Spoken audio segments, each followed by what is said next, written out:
Good morning, all of you. And this session for sixth class 6 के बच्चों के लिए ये सेशन है। कल हमने कंपोनेंट्स ऑफ फूड के बारे में आपको बताया था और दो कंपोनेंट्स ऑफ फूड के बारे में हमने एक्सप्लेनेशन कर दिया आपके सामने। आपको बता दिया कि ये क्या है और क्या इनके मेन सोर्सेज हैं। आज हम स्टार्ट करेंगे आपके लिए टेस्ट फॉर फैट्स। फैट्स के बारे में आपको बताया था क्या सोर्सेज हैं इसके। तो टेस्ट फॉर फैट्स, फैट्स का टेस्ट कैसे करते हैं। Put a drop of oil और butter on a piece of white paper. Oil की या बटर की एक दो बूंद एक वाइट पेपर पर डालते हैं। सबसे पहले क्या करेंगे, एक वाइट पेपर हम ले लेंगे, उस पर ऑयल या बटर की 2-4 बूंदें उस पर डाल देंगे। On other piece of white paper, एक दूसरा वाइट पेपर ले लेंगे। Put a drop of water, उस पर पानी की बूंदें डालते हैं। लेट द पेपर ड्राई, दोनों पेपर को सूखने दीजिए। वॉट डू यू ऑब्जर्व, आप क्या देखते हैं। The paper with the fat, वो पेपर जिस पर आपने फैट डाला था, is translucent at the spot, वो उस जगह पर ट्रांसल्यूसेंट हो जाता है। This is a test for fats, यही टेस्ट फैट्स के लिए यूज़ किया जाता है। The paper that holds water is not translucent at the spot, and जो पेपर पर जो आपने पानी डाला था, आप देखते हैं वो बिल्कुल सूख जाता है। तो आप दोनों में अंतर देखेंगे, जिस पर आपने फैट की मात्रा यानी कि ऑयल और घी की या बटर की जो मात्रा डाली थी, वहाँ पर एक स्पॉट बन जाता है, जबकि पानी वाले पर कोई स्पॉट नहीं बनता। This test can be perform with ghee और एनी अदर फैटी सब्सटेंस। इस टेस्ट को हम और किसी फैटी जो सब्सटेंस है उससे कर सकते हैं, चाहे वो घी हो चाहे और कोई भी फैटी सब्सटेंस हो, उससे हम इसे कर सकते हैं। Food containing carbohydrate and fats are called energy giving foods, यानी कि ऐसे फूड जिनमें कार्बोहाइड्रेट होता है और फैट होते हैं, जिनमें दो कंपोनेंट पाए जाते हैं, carbohydrate and fat. These are called energy giving foods. अगर हमारे से कोई पूछता है कि एनर्जी गिविंग फूड्स के नाम बताइए, तो हम बड़ी इजीली यहाँ पर एक्सप्लेन कर सकते हैं carbohydrates and fats, because they give us more energy than other components of food. तीसरे कंपोनेंट की अब हम बात करेंगे, दिस इज प्रोटीन। देखो, प्रोटीन, फैट और कार्बोहाइड्रेट में क्या अंतर है।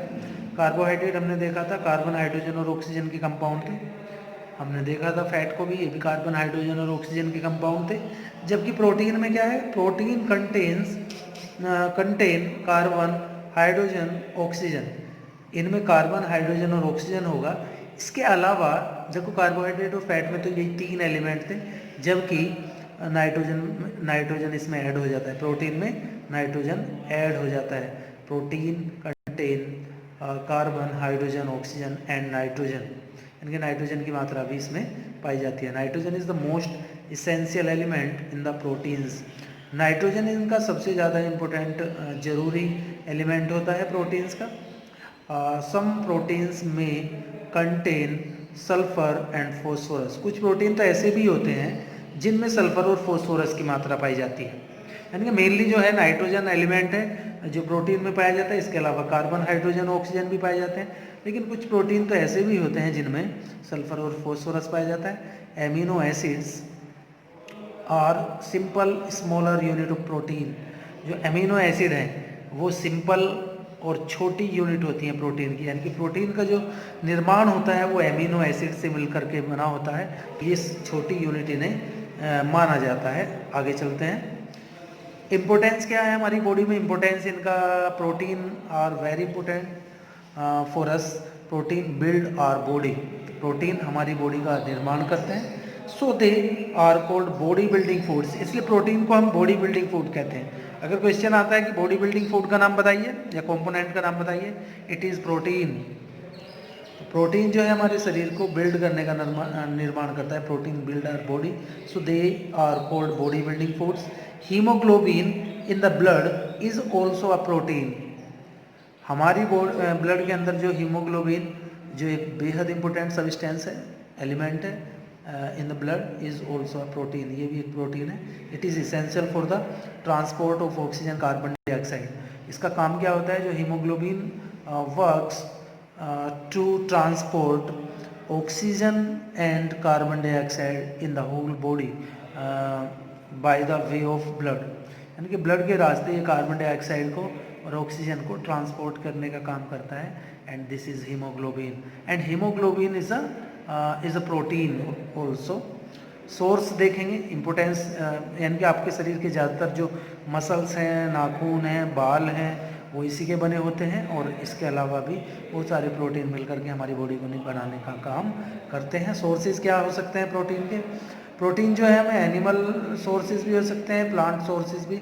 लीन मीट, तो मीट है, एक फैट फ्री मसल्स हैं, फिश है, एग्स हैं, मिल्क है, चीज़ है, नट्स है, बीन्स है, पीज है, एक्सेट्रा है। इनके जो पल्सिस प्लांट होंगे वो सारे के सारे प्रोटीन के गुड सोर्सेज हैं, और इसके अलावा चीज़ है, मिल्क है, इनमें बहुत सारा प्रोटीन होता है, मिल्क में मोस्टली प्रोटीन पाए जाते हैं। फिश और मीट भी और एग भी ऐसे हैं जिनका कुछ पार्ट प्रोटीन होता है। तो ये प्रोटीन के बहुत अच्छे सोर्सेज हैं। प्रोटीन में फिर बता दूं, कार्बन, हाइड्रोजन और ऑक्सीजन के कंपाउंड है, लेकिन इसमें नाइट्रोजन की भी मात्रा पाई जाती है। कुछ प्रोटीन ऐसे हैं जिनमें सल्फर और फास्फोरस भी पाया जाता है। प्रोटीन की अगर हम इम्पोर्टेंस की बात करें, बॉडी का अधिकतर भाग यही बनाते हैं, और हीमोग्लोबिन जैसे जो इम्पोर्टेंट प्रोटीन है वो हमारे बॉडी में ऑक्सीजन और कार्बन डाइऑक्साइड का ट्रांसपोर्ट करते हैं। सोर्सेज मैंने आपको बताया, सारे के सारे जो पल्सेस हैं, दालें हैं, वो प्रोटीन के सोर्सेज हैं। इसके अलावा एग, मिल्क, चीज़, फिश और कुछ मीट भी प्रोटीन के लिए इम्पोर्टेंट है। ये इम्पोर्टेंट सोर्सेज हैं। आज के लिए बस इतना ही।